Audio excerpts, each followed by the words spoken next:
सृष्टि का कमाल, आदम का निर्माण। मानव जाति की कहानी एक अद्भुत कहानी है। यह कहानी हमें बताती है कि कैसे भगवान ने अपनी शक्ति और प्रेम से पहले मनुष्य को बनाया। यह कहानी आदम के बनने से शुरू होती है। भगवान ने मिट्टी से आदम को गढ़ा, जैसे एक कुम्हार अपने चाक पर मिट्टी को आकार देता है।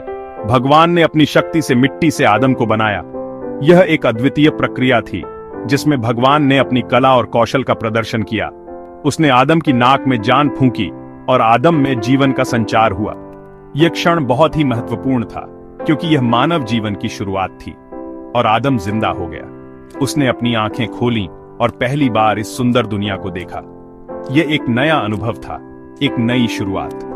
आदम भगवान की सबसे बेहतरीन रचना थे, बुद्धिमान और समझदार। भगवान ने उन्हें ज्ञान और समझ दी, जिससे वे इस दुनिया को समझ सकें और उसमें रह सकें। भगवान ने आदम को प्यार और देखभाल दी। उन्होंने आदम को सिखाया कि कैसे इस दुनिया में रहना है और कैसे इसे संवारना है। उन्होंने आदम को अदन के बगीचे, एक सुंदर और शांतिपूर्ण स्थान में रखा। यह बगीचा हर प्रकार की सुंदरता और समृद्धि से भरा हुआ था। एक ब्यूटीफुल गार्डन में रखा। यह बगीचा न केवल सुंदर था, बल्कि यह आदम के लिए एक सुरक्षित और सुखद स्थान भी था।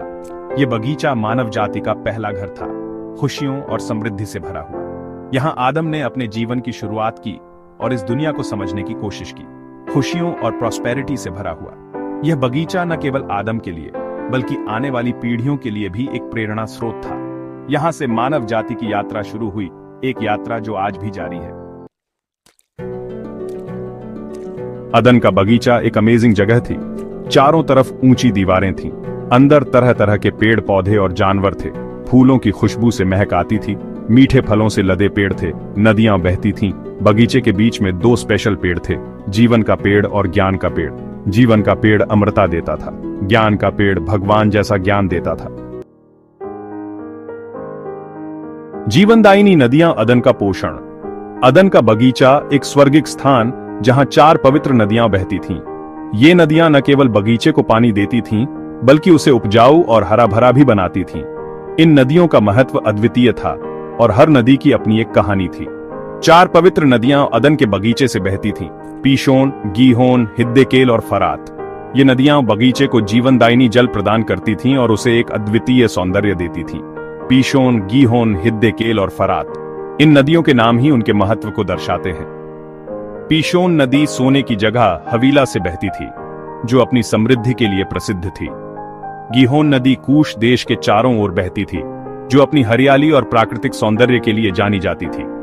ये नदियां बगीचे को पानी देती थीं और उपजाऊ बनाती थीं। हिद्देकेल नदी पूर्व की ओर अश्शूर के सामने से बहती थी, जो अपने ऐतिहासिक महत्व के लिए जानी जाती थी। फरात नदी मेसोपोटामिया की महत्वपूर्ण नदी थी, जिसने इस प्राचीन सभ्यता को जीवनदायिनी जल प्रदान किया। हर नदी का अपना महत्व था।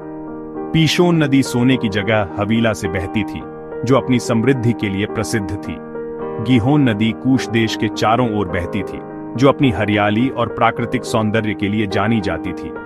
हिद्देकेल नदी पूर्व की ओर अश्शूर के सामने से बहती थी, जो अपने ऐतिहासिक महत्व के लिए जानी जाती थी। फरात नदी मेसोपोटामिया की महत्वपूर्ण नदी थी, जिसने इस प्राचीन सभ्यता को जीवनदायिनी जल प्रदान किया। पीशोन नदी सोने की जगह हवीला से बहती थी। यह नदी अपने साथ सोने की चमक और समृद्धि लाती थी, जिससे अदन का बगीचा और भी अधिक आकर्षक बन जाता था। गीहोन नदी कूश देश के चारों ओर थी। यह नदी अपनी हरियाली और प्राकृतिक सौंदर्य के लिए जानी जाती थी, और इसके किनारे बसे लोग इसके जल से अपनी फसलों को सींचते थे। हिद्देकेल नदी पूर्व की ओर अश्शूर के सामने से बहती थी। यह नदी अपने ऐतिहासिक महत्व के लिए जानी जाती थी, और इसके किनारे बसे लोग इसके जल से अपनी फसलों को सींचते थे। फरात नदी मेसोपोटामिया की इंपॉर्टेंट नदी थी। इस नदी ने इस प्राचीन सभ्यता को जीवनदायिनी जल प्रदान किया, जिससे यह क्षेत्र समृद्ध और उपजाऊ बन गया। आदम का काम बगीचे का रक्षक। भगवान ने आदम को बगीचे की देखभाल का इंपॉर्टेंट काम दिया। आदम को पेड़ पौधों की देखभाल करनी थी, जानवरों की रक्षा करनी थी और बगीचे को सुंदर रखना था। आदम सभी जानवरों को नाम देता था, वो उनका नाम रखता था और उनकी देखभाल करता था। भगवान और आदम के बीच प्यार भरा रिश्ता था। ज्ञान का पेड़ एक मना किया हुआ फल। यह पेड़ बगीचे के बीचों बीच खड़ा था, अपनी शाखाओं पर चमकते हुए फलों के साथ। यह फल देखने में जितना आकर्षक था उतना ही खतरनाक भी। भगवान ने आदम को बगीचे के सारे फल खाने की परमिशन दी थी, सिर्फ एक फल को छोड़कर, ज्ञान के पेड़ का फल। बगीचे में हर प्रकार के फल थे जो आदम और हव्वा की भूख को शांत कर सकते थे, लेकिन ज्ञान के पेड़ का फल वह विशेष था। भगवान ने आदम को वार्निंग दी थी कि इस फल को खाने से मौत हो जाएगी। यह चेतावनी आदम के लिए एक गंभीर संदेश था। भगवान ने स्पष्ट रूप से कहा था कि इस फल को छूना भी मना है। आदम के मन में इस चेतावनी का गहरा प्रभाव पड़ा। यह फल भगवान और इंसान के बीच की सीमा दिखाता था। यह सीमा एक प्रकार की परीक्षा थी जो आदम और हव्वा की निष्ठा और आज्ञाकारिता को परखने के लिए थी। यह फल एक प्रतीक था जो भगवान की शक्ति और इंसान की सीमाओं को दर्शाता था। यह आज्ञाकारिता और विश्वास का प्रतीक था।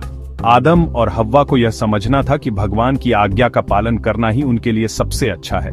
यह फल उनके विश्वास और भगवान के प्रति उनकी निष्ठा की परीक्षा था।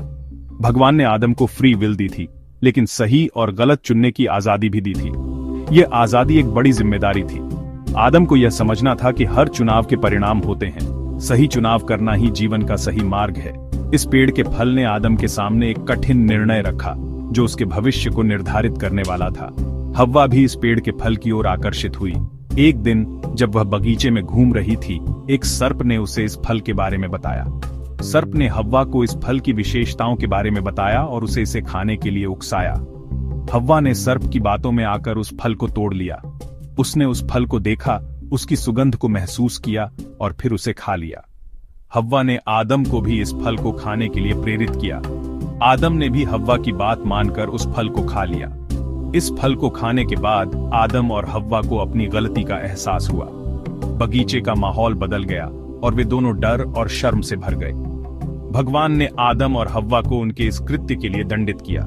उन्हें बगीचे से निकाल दिया गया और उन्हें जीवन भर के लिए श्रम और कष्ट सहने का श्राप मिला। यह निषिद्ध फल उनके जीवन में एक बड़ा मोड़ लेकर आया।